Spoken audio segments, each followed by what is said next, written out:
अशाच प्रकारचे अनेक व्हिडिओ पाहण्यासाठी लगेच ग्रेट महाराष्ट्र या यूट्यूब चॅनलला सबस्क्राइब करा। नमस्कार शेतकरी बंधू भगिनींनो, तुम्ही पाहत आहात ग्रेट महाराष्ट्र चॅनल। तुम्ही चॅनलवर जर नवीन असाल तर लगेच सबस्क्राइब करा आणि घंटीच्या चिन्हाचं बटन दाबा, म्हणजे आमचे नवीन व्हिडिओ तुमच्यापर्यंत लागलीच पोहोचतील। बंधूंनो, आज आपण द्राक्ष बाग लागवडीबद्दल माहिती घेणार आहोत। द्राक्ष हे वेलींच्या प्रकारात मोडणारं पीक आहे आणि भारतीय पिकामुळेच मनुक्यांच्या उत्पादनात जगात पहिल्या क्रमांकावर आहे। नाशिक जिल्हा द्राक्ष उत्पादनात अग्रेसर आहे हे तुम्हाला ठाऊकच आहे, म्हणूनच तो वाईन कॅपिटल ऑफ इंडिया असा ओळखला जातो। म्हणजे द्राक्ष बाग हा नफा कमावून देणारा व्यवसाय आहे हे तुमच्या लक्षात आलं असेल। आज आपण बघणार आहोत द्राक्ष लागवड कशी करावी, त्याला जमीन, हवामान, तापमान आणि पाऊस कसा लागतो। द्राक्ष हे पीक कोणत्याही जमिनीवर घेता येत असलं तरी मध्यम गुणाच्या जमिनीवर द्राक्ष लागवड अतिशय फायदेशीर ठरते। आता मध्यम जमीन म्हणजे काय, तर ज्या जमिनीत वाळूचे प्रमाण आणि चिकण मातीचे प्रमाण हे दोन्ही समप्रमाणात असते ती जमीन म्हणजे मध्यम गुणांची जमीन। जास्त वाळू असलेल्या जमिनीत पाण्याचा निचरा लगेच होतो आणि पाण्याचा निचरा होणं हे द्राक्ष बागेसाठी खूप महत्वाचं आहे। पण वाळू जास्त असली की जमिनीत पाणी धरून ठेवण्याची क्षमता कमी,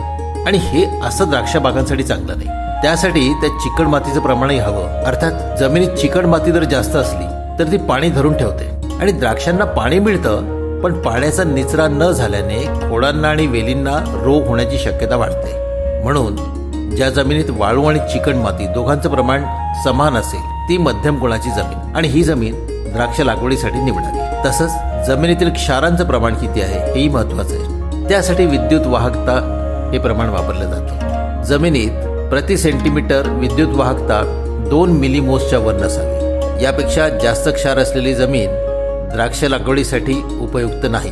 यात वेली पूर्ण वाढण्यास अडचण येऊन पानमग जळल्यासारखी दिसू लागतात। द्राक्ष लागवडीसाठी हवामान म्हणजे कोरडं आणि उष्ण हे असं हवामान अतिशय उत्तम समजलं जातं। म्हणजे तापमान 25 ते 35 अंश सेल्सिअस इतकं, तर पाऊस 500-700 मिलीमीटर पेक्षा जास्त नसावा, कारण घडाच्या पिकण्याच्या काळात पाऊस झाला तर प्रचंड नुकसान होतं। तसंच वेली वाढत असताना तापमान 35 अंशाच्या वर गेलं तर वेलींची वाढ खुंटते आणि फळ काढणीनंतर तापमान 15 अंश सेल्सिअसच्या खाली गेलं तर डोळे फुटण्यासाठी अडचण होते।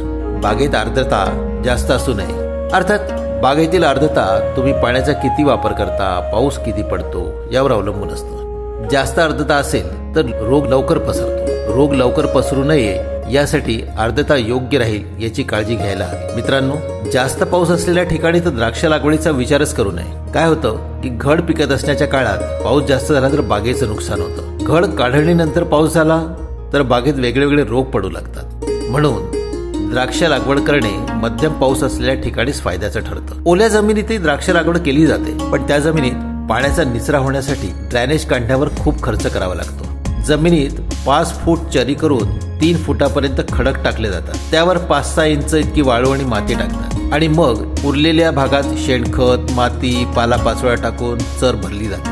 मग त्याला लागून एक खड्डा करून त्यातल्या पाण्याचा निचरा होण्यासाठी ड्रेनेज काढली जाते। अर्थात तुमच्याकडे भांडवल असलं तर तुमची जमीन ओली असली तर या पद्धतीने तुम्ही द्राक्ष लागवड करू शकता। द्राक्षाचे वाण म्हणजे Sharad seedless, Thompson seedless, Tase Ganesh, Manik Chaman, Sonaka, red globe, flame seedless ही सगळी नावं आहेत द्राक्षाच्या वाणांची। या पिकांसाठी साधारण डिसेंबर-जानेवारी आधी जमिनीत 3 ते 4 फुटाचे आडवे चरे जेसीबीच्या साहाय्याने खोदून घ्यावे। मग त्यात दगड वाळू टाकून त्याच्यावर काळी माती, शेणखत टाकून चर भरून घ्यावे। मग खुंटांची लागवड करून घ्यावी। लागवड करताना 2 खुंटांमधील अंतर 5 फूट आणि 2 ओळींमधले अंतर 8 फूट असेल याची काळजी घ्यावी। साधारणतः डॉगरीस या खुंटांच्या लागवडीचा सल्ला जाणकार देतात। मग त्यावर वाण कलम करावा। वेलीची वाढ होऊ लागल्यावर त्याला आधाराला 2 मीटर उंचीचे बांबू लावावेत। 6 ते 7 महिन्यांनी वेल कमरे एवढी वाढल्यावर टोकांची पुन्हा छाटणी करून घ्यावी। डोळे फुटण्यासाठी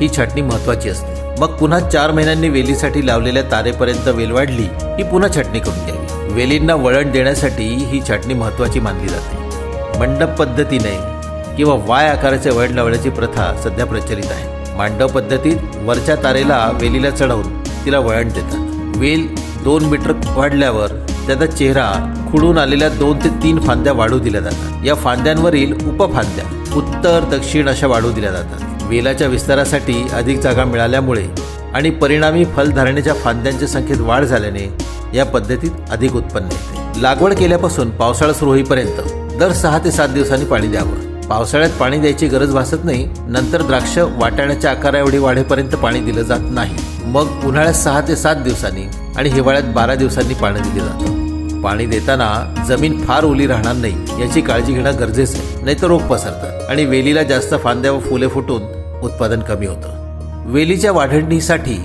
सातत्याने छाटण करणं महत्वाचं आहे। वेल कमरे एवढी वाढल्यावर छाटणी करतात, मग वरच्या तारेला वेल लागली की पुन्हा छाटणी करतात। या छाटणीने वेलीच्या डोळ्यांमधून फूट निघतं। ऑक्टोबर पर्यंत याची वाढ होते। मग पुन्हा 4-5 डोळे असलेलं किंवा 8-15 डोळे असलेलं लांब वलाटे आले की पुन्हा छाटणी करायची। द्राक्षांवर चूर्णभरी हा रोग पसरतो आणि हा रोग महाराष्ट्रात सर्वात जास्त नुकसान करतो। या रोगात पानांवर ठिपके पडतात आणि मग ते वाढून एकमेकात मिसळतात आणि मग ते पानांवर पांढरी पावडर टाकल्याप्रमाणे दिसतात। हा रोग पसरल्यास फलधारणा होत नाही। याच्या नियंत्रणासाठी 300 मेष गंधक भुकटी पिकांवर टाकतात, नाहीतर पाण्यात विरघळणाऱ्या गंधकाची याच्यावर फवारणी केली जाते। नोव्हेंबरच्या मध्यात पहिली फवारणी, गरज भासल्यास फुले येण्याच्या काळात दुसरी आणि त्यानंतर 50 दिवसांनी तिसरी फवारणी केली जाते। अर्थात आणखीनही इतर रोग आहेत। लव, भुरी, करपा हे रोग द्राक्षांवर पडतात। लव भुरीसाठी नोव्हेंबरच्या मध्ये बोर्डो मिश्रण पाण्यात मिसळणारं गंधक टाकून फवारतात किंवा छाटणीच्या वेळी या रोगट फांद्या आणि वेली छाटून जाळून टाकतात आणि बोर्डो आणि मिश्रण गंधकाची फवारणी करतात। जर करपा रोग झाला तर फांद्या छाटून टाकणे हा त्याच्यावरती एकमेव आणि महत्वाचा उपाय आहे। खत साधारण एप्रिलच्या छाटण्यानंतर दिले जाते। द्राक्षबाग जर डॉगरीज खुंटांवर लागवड केलेली असेल तर नत्र 666 किलो प्रति हेक्टर, तर स्फुरद 444 किलो प्रति हेक्टर आणि पलाश 444 किलो अशा प्रमाणात द्यायचं। छाटणीनंतर 466 किलो नत्र, 222 किलो स्फुरद आणि 175 किलो पलाश द्यावा। उरलेला स्फुरद खरड छाटणीनंतर लगेचच द्यावा, तर नत्र 15 दिवसांनी द्यावा। पाणी उतरेपर्यंत 70% पलाश द्यावा आणि उरलेला 30% पाणी उतरण्याच्या दरम्यान द्यावा। सरकार द्राक्ष पिकांसाठी शीतगृहही पुरवते। द्राक्ष हे वाईन उत्पादन, बेदाणे उत्पादन, मनुके उत्पादन यासाठी वापरतात। यातून तुम्हाला नफा हमखास मिळतो। देशात वाईन उत्पादन वाढत चाललंय, त्यामुळे द्राक्षांना मागणी वाढते आहे। मित्रांनो, ही माहिती कशी वाटली याबद्दल कमेंट्स बॉक्समध्ये आम्हाला नक्की कळवा, म्हणजे पुढचा व्हिडिओ आणखी जोमाने तुमच्यापर्यंत पोहोचवायला आम्हाला बळ मिळतं। नव्या द्राक्ष बाग लागवडीसाठी ग्रेट महाराष्ट्र टीम आणि स्माइली अप यातर्फे खूप खूप शुभेच्छा। अशाच प्रकारचे अनेक व्हिडिओ पाहण्यासाठी लगेच ग्रेट महाराष्ट्र या YouTube चॅनलला सबस्क्राईब करा।